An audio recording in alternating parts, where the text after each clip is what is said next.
Hello दोस्तों, स्वागत है आप सभी का हमारे यूट्यूब चैनल विधिकारी में। दोस्तों, यह वीडियो छत्तीसगढ़ परीक्षा के लिए बेहद महत्वपूर्ण है। जो छत्तीसगढ़ में सिविल जज की परीक्षा है, वहाँ पे पंजीकरण अधिनियम अर्थात रजिस्ट्रेशन एक्ट 1908 है उसके सिलेबस में, और उससे संबंधित जो MCQs हैं उन सारे MCQs को हम सॉल्व करेंगे, जो कि बहुत महत्वपूर्ण होते हैं। MCQ सॉल्व करने से आपकी एक्यूरेसी बेहतर होती है, जिससे आप प्री परीक्षा में बेहतर मार्क्स जो है वह प्राप्त कर सकते हैं। तो इसी बात को ध्यान में रखते हुए इस वीडियो को हम रिकॉर्ड कर रहे हैं, और इस वीडियो में हम लगभग 50 प्रश्नों को हल करेंगे, जो कि रजिस्ट्रेशन एक्ट से संबंधित होंगे। और इसके बाद नेक्स्ट वीडियो जो आएगा उसमें भी हम आगे और भी प्रश्नों को सॉल्व करेंगे, जिसमें कोशिश करेंगे कि रजिस्ट्रेशन एक्ट से जितने भी प्रश्न पूछे जा सकते हैं वो सारे कवर हो जाएं। और आप अन्य एक्ट्स के वीडियो पाने के लिए हमारे चैनल विधिकारी को सब्सक्राइब कीजिए, और वहाँ पर आपको ये जितने मेजर एक्ट हैं और माइनर एक्ट हैं उनसे संबंधित सभी MCQs जो है वहाँ पे आपको मिल जाएंगे, और उनसे आप अपनी तैयारी को बेहतर कर पाएंगे। तो आइए देखते हैं इस एक्ट से किस प्रकार के प्रश्न पूछे जाते हैं। तो इसमें पहला है, रजिस्ट्रेशन अधिनियम 1908 कब लागू हुआ है। तो यह जो एक्ट है यह 1 जनवरी 1909 को लागू हुआ है।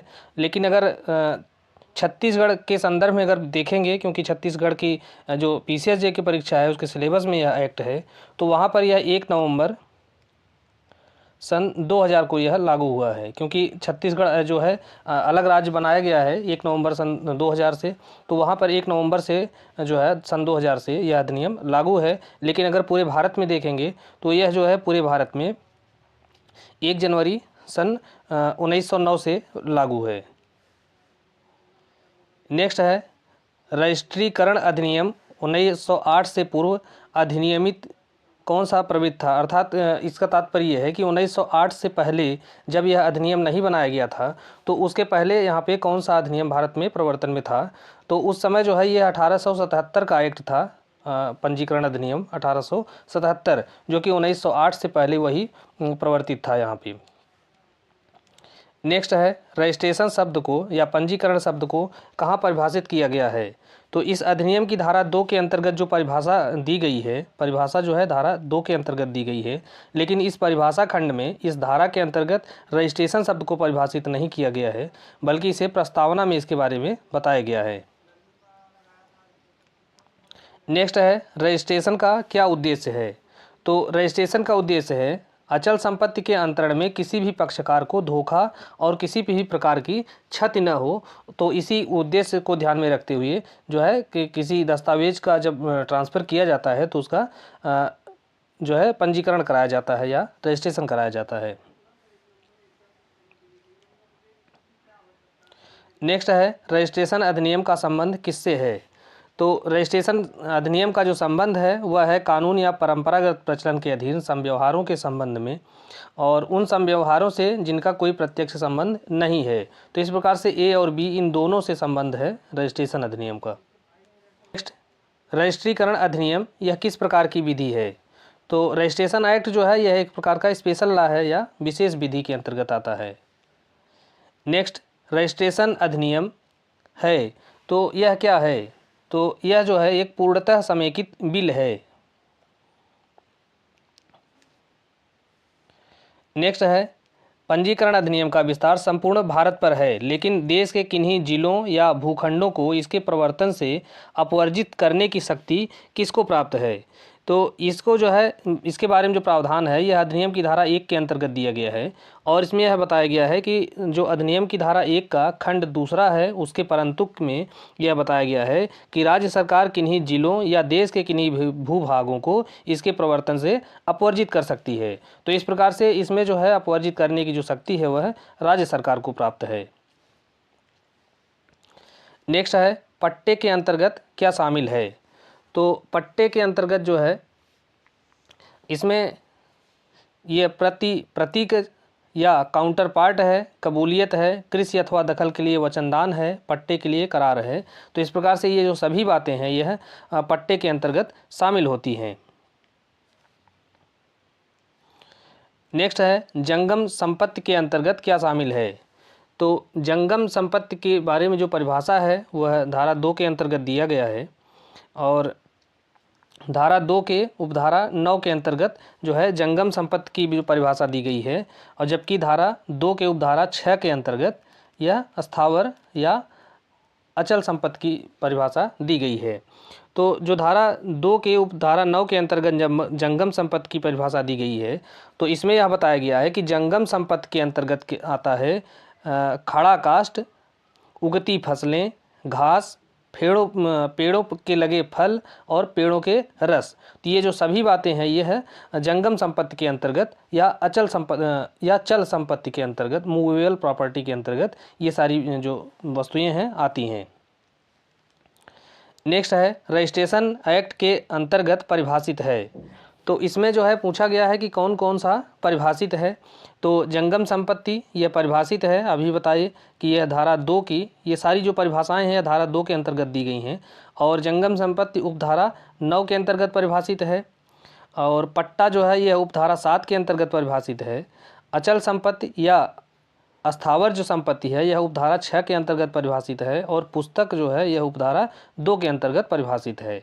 तो इस प्रकार से ये जो सभी हैं यह रजिस्ट्रेशन एक्ट के धारा 2 के अंतर्गत परिभाषित हैं। नेक्स्ट है इसमें से कौन सी अचल संपत्ति नहीं है। तो हमने देखा कि अचल संपत्ति की जो परिभाषा है वह धारा 6 के अंतर्गत दी गई है, 2 के उपधारा 6 के अंतर्गत दी गई है। तो इसके अनुसार जो है प्रकाश है, मत्स्य कर्म अर्थात मछली पकड़ना, नौका घाट, वंशानुगत भत्ते, ये सारे जो है अचल संपत्ति के अंतर्गत या स्थावर संपत्ति के अंतर्गत आते हैं। लेकिन घास जो है यह जंगम संपत्ति के अंतर्गत या चल संपत्ति के अंतर्गत आती है, क्योंकि जब धारा 2 की उपधारा 9 को देखेंगे तो उसमें यह साफ साफ बताया गया है कि जंगम संपत्ति के अंतर्गत खड़ा काष्ठ आता है, उगती फसलें आती हैं और घास आती है। तो इस प्रकार से ये जो घास है यह अचल संपत्ति या स्थावर संपत्ति के अंतर्गत नहीं आती है। नेक्स्ट है चल संपत्ति है। तो इसमें से चल संपत्ति कौन सी है। तो वंशानुगत भत्ते ये अचल संपत्ति के अंतर्गत आते हैं। पदाधिकार यह भी अचल संपत्ति के अंतर्गत है। खड़ी इमारती लकड़ी तो यह जो है चल संपत्ति के अंतर्गत आती है, और क्योंकि इसके बारे में जो प्रावधान है यह धारा 2 उपधारा 9 के अंतर्गत दिया गया है। दोस्तों इस प्रकार से आप इस सारे प्रश्नों को सॉल्व करेंगे तो इससे अगर 2-3 बार आप सॉल्व कर लेंगे तो अगर आपको अलग से डायरेक्ट पढ़ने का समय नहीं मिल पा रहा है तो भी आपका काम हो जाएगा, क्योंकि हम कोशिश करेंगे कि सारे प्रश्न जो हैं उनके जो विकल्प हैं उन पर प्रॉपर हम आपको स्पष्ट करें, उसके बारे में जो भी बातें हैं। तो आप इस वीडियो को अगर 2-3 बार देख लेंगे, हल कर लेंगे, तो हमारा विश्वास है कि आपको मैक्सिमम कॉन्फिडेंस इसमें आ जाएगा, जैसे कि अभी तक आपको हमारे वीडियो देखने के बाद आता रहा है। तो इस वीडियो में आपको कॉन्फिडेंस आ जाएगा। तो आप इन सारे प्रश्नों को कम से कम 2 से 3 बार ज़रूर हल कीजिएगा, तो आपकी जो कन्फ्यूजन है वो काफ़ी हद तक क्लियर हो जाएगा। नेक्स्ट क्वेश्चन है प्रतिनिधि के अंतर्गत कौन आते हैं। तो प्रतिनिधि की जो परिभाषा है यह धारा 2 की उपधारा 10 के अंतर्गत दिया गया है, और इसके अनुसार जो प्रतिनिधि है तो प्रतिनिधि के अंतर्गत आता है अवयस्क का संरक्षक आता है, और पागल या जड़ व्यक्ति इसका जो है सुपुर्दगार जो है यह प्रतिनिधि के अंतर्गत आता है। इसके अलावा अन्य विधिक प्रबंधक जो होते हैं ये सब जो है प्रतिनिधि के अंतर्गत आते हैं, और इसकी परिभाषा कहाँ बताई गई है, धारा 2 के उपधारा 10 के अंतर्गत। नेक्स्ट है पंजीकरण निरीक्षक की नियुक्ति कौन करता है। तो पंजीकरण निरीक्षक की जो नियुक्ति होती है वह धारा 3 के तहत की जाती है, और इसे नियुक्त किसके द्वारा किया जाता है, तो राज्य सरकार के द्वारा नियुक्त किया जाता है। और धारा 3 को जब देखेंगे तो उसमें उपधारा 1 में यह बताया गया है कि राज्य सरकार अपने अधीन राज्य क्षेत्रों के लिए एक अफसर को जो है पंजीकरण निरीक्षक के रूप में नियुक्त करेगी। नेक्स्ट है रजिस्ट्रीकरण महानिरीक्षक सरकार के अधीन कोई अन्य पद, तो क्या वह कोई अन्य पद धारण कर सकेगा या नहीं कर सकेगा। तो यह को जो है धारण कर सकता है, और इसके बारे में जो प्रावधान है वो धारा 3 की उपधारा 2 के अंतर्गत दिया गया है, और इसमें यह बताया गया है कि कोई भी महानिरीक्षक जो है इस महानिरीक्षक के साथ साथ वह सरकार के अधीन कोई अन्य पद भी धारण कर सकेगा। तो इस प्रकार से वह महानिरीक्षक हो रहते हुए सरकार के अधीन कोई अन्य पद भी धारण कर सकता है। नेक्स्ट है पंजीकरण महानिरीक्षक की नियुक्ति के संबंध में किस धारा के अंतर्गत प्रावधान किया गया है। तो यह धारा 3 के अंतर्गत किया गया है, अभी हमने देखा है।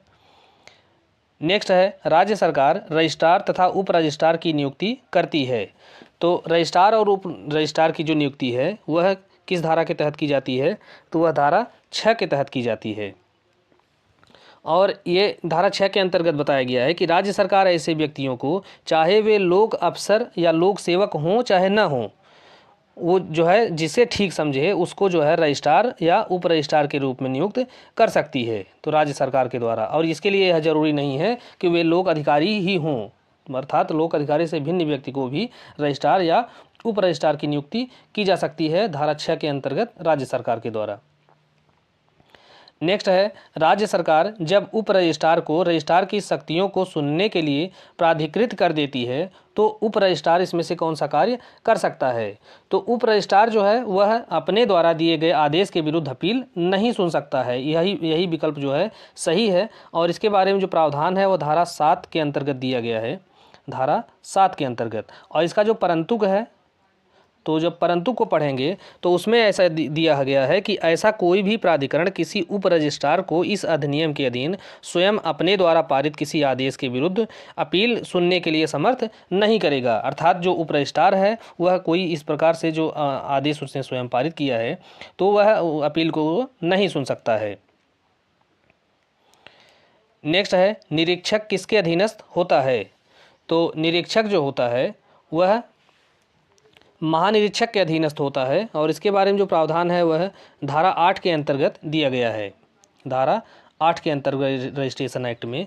और 8 का जब उपखंड 2 देखेंगे तो उसमें यह दिया गया है कि हर ऐसा निरीक्षक जो है वह महानिरीक्षक के अधीनस्थ होगा। नेक्स्ट है जब रजिस्ट्रार अनुपस्थित है या उसका पद रिक्त हो जाता है तो उसके पद पर कौन कार्य करता है, तो इसके बारे में जो प्रावधान अगर देखेंगे तो वह धारा 10 के अंतर्गत दिया गया है। और इसमें यह बताया गया है कि जब रजिस्ट्रार अनुपस्थित है या उसका पद रिक्त हो जाता है तो ऐसी स्थिति में उसके पद पर कार्य करेगा कि कोई ऐसा व्यक्ति कार्य करेगा जिसे महानिरीक्षक नियुक्त करे। और अगर महानिरीक्षक नियुक्त नहीं करता है तो ऐसी स्थिति में उस जिले का जो जिला न्यायाधीश होगा अर्थात डिस्ट्रिक्ट जज जो होगा वह जो है रजिस्ट्रार के रूप में कार्य करेगा। तो इस प्रकार से ए और बी दोनों जो है व्यक्ति कार्य कर सकते हैं जब रजिस्ट्रार अनुपस्थित है तो उसके स्थान पर।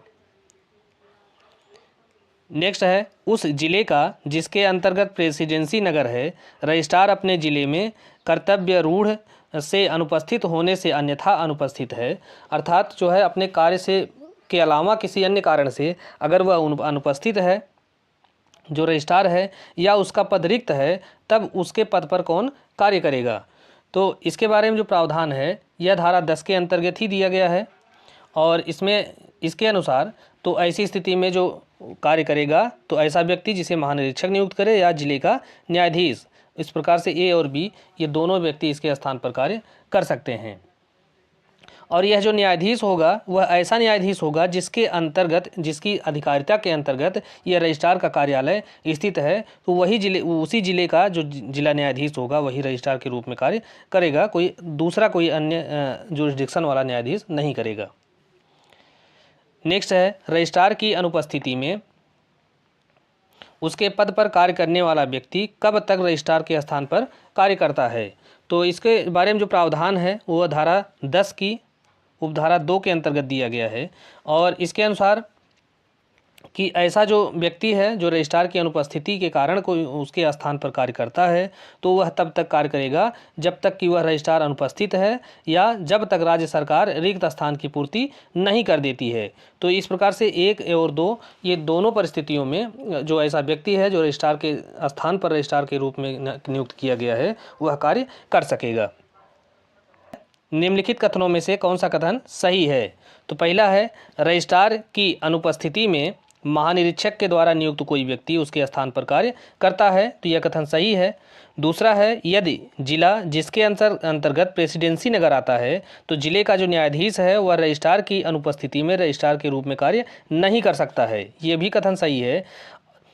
इसमें यह ध्यान देने वाली बात है कि अगर प्रेसिडेंसी नगर है तो वहाँ पर जिला न्यायाधीश जो है रजिस्ट्रार के रूप में कार्य नहीं कर सकता है, लेकिन अगर प्रेसिडेंसी नगर नहीं है तो वहाँ पर जो जिला न्यायाधीश है वह रजिस्ट्रार के रूप में कार्य कर सकेगा। तो यह भी सही है और इस प्रकार से जो है ये सभी कथन सही हैं। नेक्स्ट है, जिले का न्यायाधीश रजिस्ट्रार की अनुपस्थिति में या उसका पद अस्थायी रूप से रिक्त होने पर रजिस्ट्रार के रूप में कार्य कर सकता है। तो इसके बारे में जो प्रावधान है वह किस धारा के अंतर्गत दिया गया है, तो यह प्रावधान धारा 10 की उपधारा 1 के अंतर्गत दिया गया है।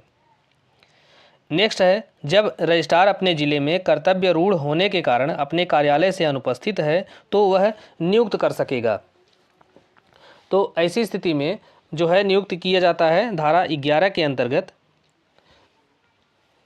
किसको? तो उप रजिस्ट्रार को नियुक्त किया जा सकता है या किसी अन्य व्यक्ति को। तो इस प्रकार से ए एवं बी दोनों सही है। नेक्स्ट है, रजिस्ट्रार के अपने जिले में कर्तव्य रूढ़ होने के कारण अपने कार्यालय के लिए कर्तव्यों का पालन करने के लिए उप रजिस्ट्रार या अन्य व्यक्ति की नियुक्ति रजिस्ट्रार करता है। तो यह किस धारा के अंतर्गत करता है, तो यह जो है धारा 11 के अंतर्गत करता है। और धारा 11 के अंतर्गत क्या दिया गया है कि जब कोई रजिस्ट्रार अपने जिले में कर्तव्य रूढ़ होने के कारण अपने कार्यालय से अनुपस्थित हो तो ऐसी स्थिति में वह जिले के किसी भी उप रजिस्ट्रार या अन्य व्यक्ति को ऐसी अनुपस्थिति के दौरान रजिस्ट्रार के रूप में कार्य करने के लिए नियुक्त कर सकता है। नेक्स्ट है, उप रजिस्ट्रार की अनुपस्थिति में या जब उसका पद अस्थायी रूप से रिक्त है तब अनुपस्थिति में के दौरान जब तक कि रिक्त स्थानों की पूर्ति न हो जाए तो उप रजिस्ट्रार होगा। तो कैसा व्यक्ति उप रजिस्ट्रार होगा, और इसके बारे में जो प्रावधान है वो धारा 12 के अंतर्गत दिया गया है। और इसमें यह बताया गया है कि वह व्यक्ति उप रजिस्ट्रार जो है नियुक्त उप रजिस्ट्रार के रूप में कार्य कर सकता है जिसे उस जिले का रजिस्ट्रार जो है वह नियुक्त करता है। तो यह जो पहला विकल्प है यही सही है धारा 12 के अनुसार। नेक्स्ट है, रजिस्ट्रार की अनुपस्थिति में या उसके पद रिक्त होने की स्थिति में महानिरीक्षक अन्य व्यक्ति की नियुक्ति का प्रतिवेदन करेगा। तो अन्य व्यक्ति की नियुक्ति का जो प्रतिवेदन है वह किससे करेगा, तो यह राज्य सरकार से करेगा। और किस धारा के तहत, तो धारा 13 के तहत यह राज्य सरकार को जो है नियुक्त ऐसा प्रतिवेदन करेगा। तो कौन करेगा? महानिरीक्षक के द्वारा किया जाएगा। नेक्स्ट है, अग्निशह संदूक या फायर प्रूफ बॉक्स का प्रयोग किस लिए होता है? तो इसका जो प्रयोग होता है वह पंजीकरण अभिलेखों की अभिरक्षा के लिए इसका प्रयोग किया जाता है। और इसके प्रयोग के बारे में जो प्रावधान है वो धारा 16 के उपधारा 3 के अंतर्गत दिया गया है। नेक्स्ट है, पुस्तकों को कंप्यूटर फ्लॉपियों और डिस्केट्स इत्यादि में रखने का प्रावधान किस धारा के अंतर्गत दिया गया है? तो यह जो प्रावधान है यह धारा 16A के अंतर्गत दिया गया है। और अगर देखेंगे धारा 16A तो यह जो है सन 2001 में जोड़ी गई है। इसे जो है सन 2001 के जो संशोधन अधिनियम था उसके द्वारा इसे अंतः स्थापित किया गया है। और इसके द्वारा यह प्रावधान किया गया है कि कंप्यूटर फ्लॉपियों डिस्केटों आदि को रखा जाना। नेक्स्ट है, पंजीकरण एवं अन्य संबंधित विधियों में संशोधन अधिनियम 2001 के द्वारा निम्न में से कौन सी धारा जोड़ी गई है? तो अभी हमने देखा है कि यहाँ पर जो है धारा 16A को जोड़ा गया है। कब? सन 2001 में। नेक्स्ट, रजिस्ट्रेशन अधिनियम की किस धारा के अंतर्गत दस्तावेजों का रजिस्ट्रेशन जो है या पंजीकरण अनिवार्य बनाया गया है? तो अनिवार्य जो रजिस्ट्रेशन अनिवार्य बनाया गया है यह धारा 17 के अंतर्गत बनाया गया है। और धारा 17 जो है यह भाग 3 के अंतर्गत आता है जिसमें यह प्रावधान है कि पंजीकरणीय दस्तावेजों के विषय में जो पंजीकरण है वह उसके बारे में प्रावधान किया गया है। नेक्स्ट, रजिस्ट्रीकरण अधिनियम की धारा 17 के अंतर्गत निम्नलिखित में से किन दस्तावेजों का पंजीकरण अनिवार्य नहीं है? तो इसके बारे में प्रावधान धारा 17 के अंतर्गत दिया गया है। और धारा 17 में यह बताया गया है कि ऐसे दस्तावेज कौन कौन से हैं जिनका रजिस्ट्रेशन अनिवार्य है। तो इसमें पहला है कि अचल संपत्ति के दान की लिखितों का इनका पंजीकरण अनिवार्य है। दूसरा है वार्षिक भाटक को रक्षित करने वाला स्थावर संपत्ति का, तो इसका भी रजिस्ट्रेशन अनिवार्य है। और तीसरा है ऐसे निर्वसीय लिखत का जिसमें अचल संपत्ति का मूल्य जो है वह 100 रुपये या अधिक है, तो ऐसी स्थिति में भी उसका रजिस्ट्रेशन अनिवार्य होगा। लेकिन ये जो डी वाला ऑप्शन है, सरकार के द्वारा अचल संपत्ति के किसी दान पर, वहाँ पर रजिस्ट्रेशन अनिवार्य नहीं है। तो इस प्रकार से यहाँ पूछा है कि रजिस्ट्रेशन अनिवार्य कब नहीं है, तो यह डी वाले विकल्प में रजिस्ट्रेशन किया जाना अनिवार्य नहीं है। नेक्स्ट है, निम्नलिखित दस्तावेजों का पंजीकरण अनिवार्य है। तो यहाँ पे कौन कौन से दस्तावेज हैं जिनका पंजीकरण अनिवार्य है? तो इसमें पहला है अचल संपत्ति के दान की लिखितों का, तो इसका पंजीकरण जो है वह अनिवार्य है। इसके बारे में जो प्रावधान है धारा 17 की उपधारा 1 17 की 1 के इसका ए के अंतर्गत ये दिया गया है। दूसरा है निर्वसीयती लिखितों का जो स्थावर संपत्ति से संबद्ध या में 100 रुपये या उससे अधिक के मूल्य का कोई अधिकार या हित स्पष्ट या घोषित करता हो, तो उसका भी जो है रजिस्ट्रेशन अनिवार्य होता है। और तीसरा है ऐसी निर्वसीयती लिखितों का जो किसी अधिकार या हित या देनगी को अस्वीकार करती है, तो वहाँ भी जो है रजिस्ट्रेशन अनिवार्य होता है। और चौथा है वर्ष प्रतिवर्ष या 1 वर्ष से अधिक किसी अवधि के लिए या वार्षिक भाटक को रक्षित करने वाला स्थावर संपत्ति के पट्टों का, तो इसका भी रजिस्ट्रेशन अनिवार्य है। और नेक्स्ट है पांचवा, आदेश या किसी पंचाट का हस्तांतरण करने वाली लिखितों को उस सूरत में जिसमें ऐसी आज्ञप्ति पर आदेशों या पंचाट का प्रवर्तन ऐसा है कि वह स्थावर संपत्ति से संबंध में 100 रुपये मूल्य या अधिक का कोई अधिकार सृष्टि या निर्वाचित करती हो। तो इस प्रकार से ये जो सभी विकल्प हैं, इन सभी मामलों में रजिस्ट्रेशन अनिवार्य है। तो इसलिए आप जो है अगर बेयर एक्ट हो तो उसके धारा 17 को आप थोड़ा सा ध्यान से पढ़ लीजिएगा। उसमें एक लंबी लिस्ट दी गई है, उसमें ये बताया गया है कि कौन कौन से ऐसे डॉक्यूमेंट हैं या कौन कौन से ऐसे ट्रांसफ़र हैं जहाँ पर रजिस्ट्रेशन किया जाना अनिवार्य होता है। तो इस पे कई सारे प्रश्न हमने इसमें शामिल किए हैं, जो कि धारा सीधा 17 पे है कि कब रजिस्ट्रेशन अनिवार्य है कब नहीं है। अगर आपके पास बेयर एक्ट नहीं है तो आप इन सारे विकल्पों को ध्यानपूर्वक पढ़ लीजिएगा और तो काफ़ी चीज़ें आपको क्लियर हो जाएंगी।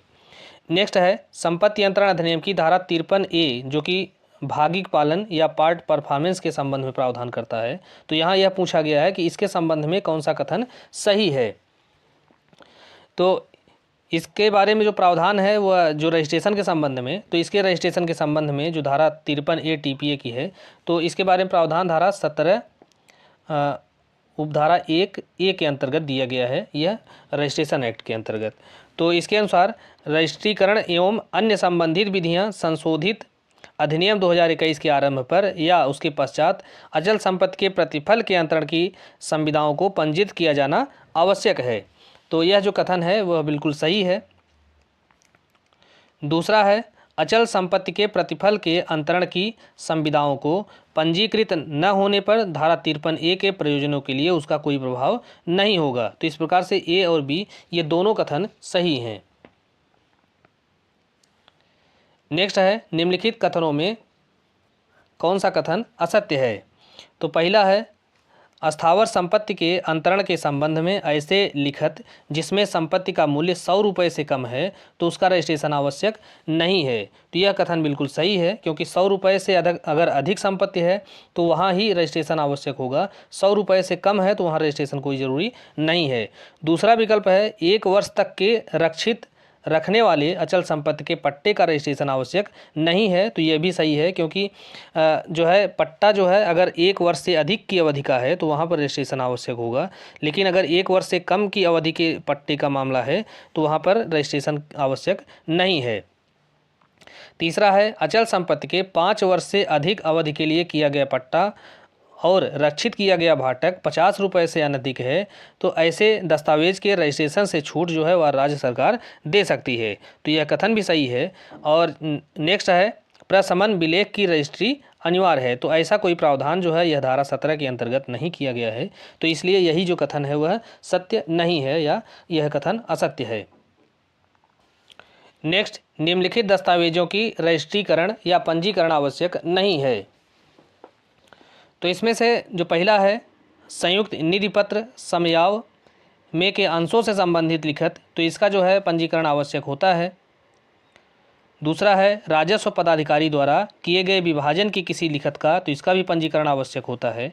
तीसरा है असैनिक या राजस्व पदाधिकारी द्वारा सार्वजनिक नीलाम के द्वारा विक्रीत किसी संपत्ति के क्रेता को अनुदत्त कोई विक्रय प्रमाण पत्र, तो इसका भी रजिस्ट्रेशन अनिवार्य होता है। लेकिन यह समझौते के आधार पर पारित की गई कोई डिक्री या कोई आदेश है तो वहाँ पे उसका रजिस्ट्रेशन अनिवार्य नहीं होता है या उसका रजिस्ट्रेशन आवश्यक नहीं होता है। नेक्स्ट है फिर से वही रजिस्ट्रेशन पे ही, क्योंकि रजिस्ट्रेशन का जो प्रावधान है वो धारा 17 का अगर आप देखेंगे तो बहुत लंबा दिया हो गया है। वहाँ पे कहीं से भी बहुत सारे विकल्प हैं, उसको शामिल करते हुए प्रश्न पूछ सकता है।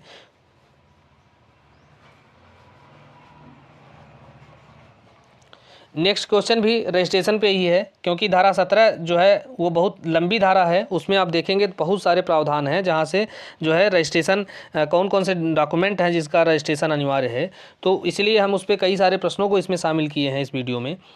तो क्योंकि आपसे कहीं से भी प्रश्न उठा के पूछ सकता है तो यहाँ से कन्फ्यूजन होने की संभावना ज़्यादा है, इसलिए ये रजिस्ट्रेशन से संबंधित जितने भी प्रश्न हैं आप उनको ध्यानपूर्वक उनके सभी विकल्पों को अगर 2-3 बार पढ़ लेंगे, 2-3 बार देख लेंगे, इस वीडियो को सुन लेंगे तो वो चीज़ें दिमाग में बैठ जाएंगी, तो यहाँ से गलती होने की संभावना कम हो जाएगी। अन्यथा गलती होने की संभावना यहाँ बहुत ज़्यादा रहेगी अगर इस एक्ट से प्रश्न पूछा जाता है। तो इसी क्रम में नेक्स्ट क्वेश्चन है दत्तक ग्रहण के लिए, यहाँ पूछ रहा है कि रजिस्ट्रेशन कब अनिवार्य या आवश्यक नहीं है। तो पहला है दत्तक ग्रहण के लिए जो अधिकार 1 जनवरी 1872 के पश्चात निष्पादित हुए हों और इच्छा पत्र के द्वारा प्रदत्त नहीं किए गए हों, तो वहाँ पर जो रजिस्ट्रेशन है वह आवश्यक हो जाता है। और सरकार द्वारा अचल संपत्ति के किसी अनुदान में तो यहाँ रजिस्ट्रेशन अनिवार्य नहीं होता है। बाकी ये जो है विकल्प यहाँ पर रजिस्ट्रेशन कोई अनिवार्य नहीं होता है। नेक्स्ट है वैकल्पिक रजिस्ट्रेशन का प्रावधान किस धारा के अंतर्गत किया गया है। तो वैकल्पिक रजिस्ट्रेशन के बारे में जो प्रावधान है वह धारा 18 के अंतर्गत दिया गया है। और 18 के अंतर्गत वैकल्पिक रजिस्ट्रेशन से तात्पर्य ऐसे रजिस्ट्रेशन से है जहाँ पर रजिस्ट्रेशन किया जाना कोई बाध्यकर नहीं है, अर्थात इसका जो है रजिस्ट्रेशन कराया जाना अनिवार्य या कंपलसरी नहीं है, बाध्यकर नहीं है। इसका रजिस्ट्रेशन अगर पक्षकार चाहे तो करा सकता है और चाहे तो नहीं करा सकता है। तो इसमें यह बताया गया है कि कौन कौन से दस्तावेज हैं जिनकी जो है रजिस्ट्रेशन किया जाना आवश्यक नहीं है। तो उसको हम आगे वाले प्रश्नों में देखेंगे कि कौन कौन से ऐसे डॉक्यूमेंट हैं जहाँ पर रजिस्ट्रेशन अनिवार्य नहीं होगा। तो नेक्स्ट है निम्नलिखित दस्तावेजों की रजिस्ट्री या रजिस्ट्रेशन आवश्यक है। तो इच्छा पत्र, तो इसका जो है रजिस्ट्रेशन आवश्यक या अनिवार्य नहीं है, क्योंकि इसके बारे में जो प्रावधान अगर है देखेंगे तो धारा 18 के उपधारा 1 के अंतर्गत दिया गया है। और 1 वर्ष से अनधिक की अवधि के लिए अचल संपत्ति का पट्टा, तो 1 वर्ष से अधिक के मामले में रजिस्ट्रेशन अनिवार्य होता है, लेकिन 1 वर्ष से अनधिक या 1 वर्ष से कम की स्थिति में जो पट्टा है वहाँ पर रजिस्ट्रेशन जो है अनिवार्य नहीं होता है। और नेक्स्ट है ऐसी लिखतों का जो ऐसे किसी अधिकार या हित के सृजन या निर्वचन लेखे किसी प्रतिफल की प्राप्ति या देने जो है स्वीकार करती हैं, तो वहाँ भी जो है रजिस्ट्रेशन अनिवार्य नहीं है। इसके बारे में जो प्रावधान है वो धारा 18 की उपधारा बी के अंतर्गत दिया गया है।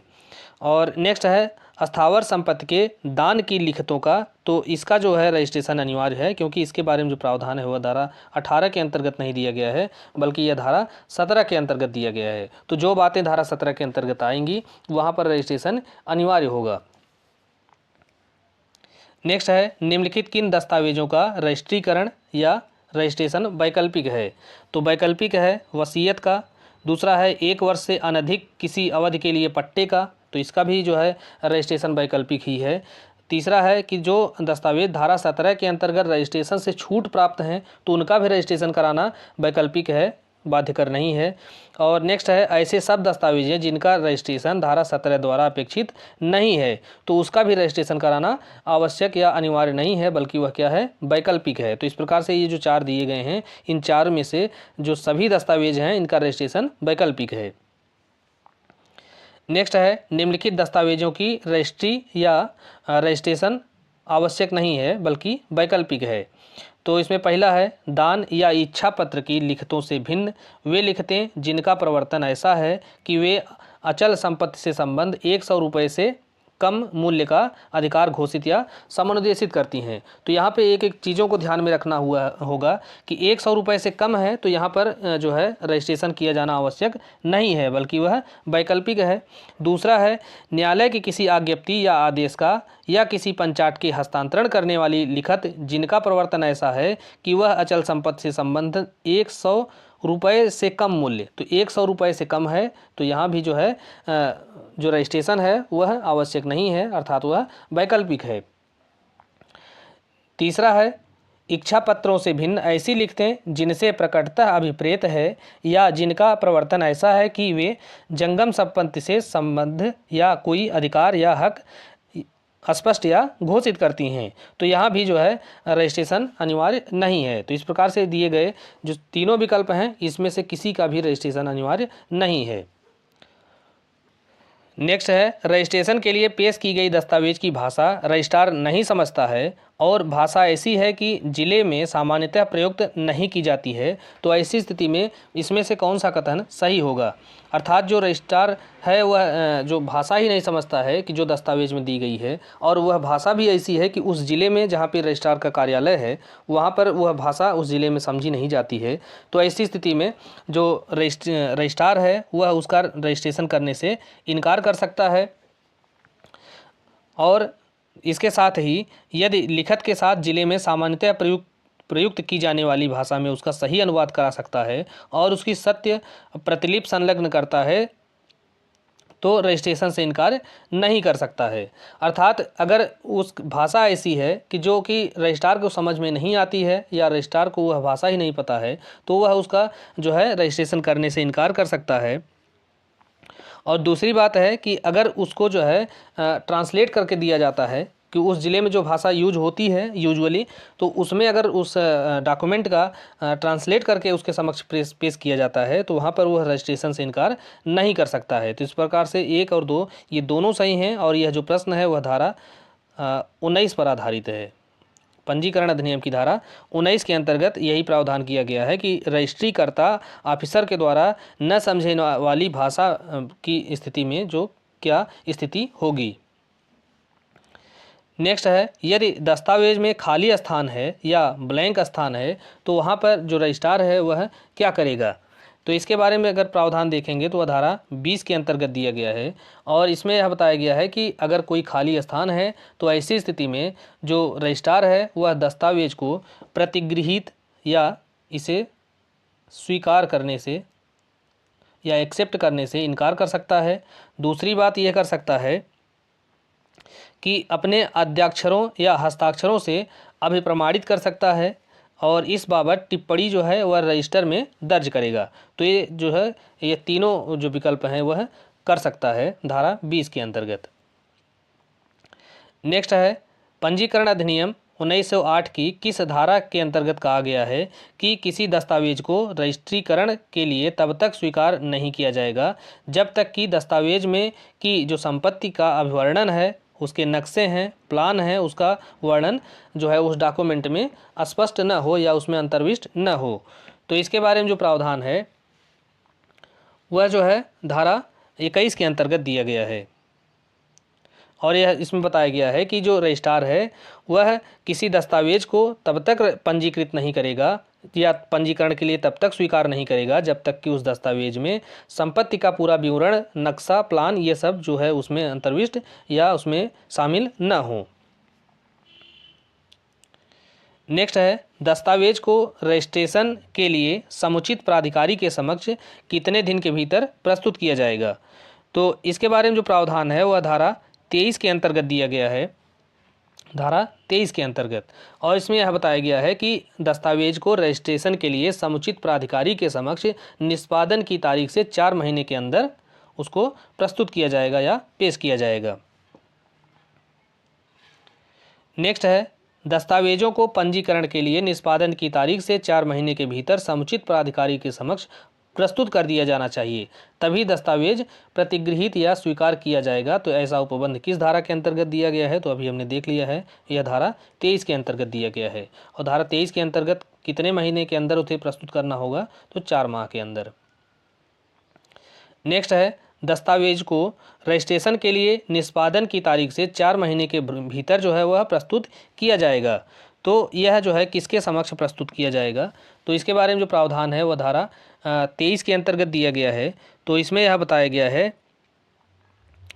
कि उसे समुचित प्राधिकारी या समुचित अधिकारी के समक्ष इसको जो है रजिस्ट्रेशन के लिए उपस्थापित किया जाएगा या उसके प्रस्तुत किया जाएगा।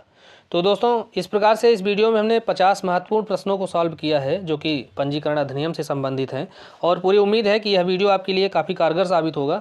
और अब इधर हमारे वीडियो जो है यह कंटिन्यू रहेंगे और आप इसको जो है सॉल्व करते रहिए और अपनी तैयारी को बेहतर बनाइए। और हमारे चैनल विधिकारी को सब्सक्राइब अगर नहीं किए हैं तो आप उसे सब्सक्राइब ज़रूर कीजिए, ताकि हमको भी जो है वीडियो को अधिक से अधिक आपको प्रोवाइड कराने का थोड़ा मोटिवेशन मिल सके। तो इसलिए आप हमारे चैनल को सब्सक्राइब कीजिए और दोस्तों के साथ भी अपने इसे शेयर कीजिए। और मिलते हैं नेक्स्ट वीडियो में। धन्यवाद।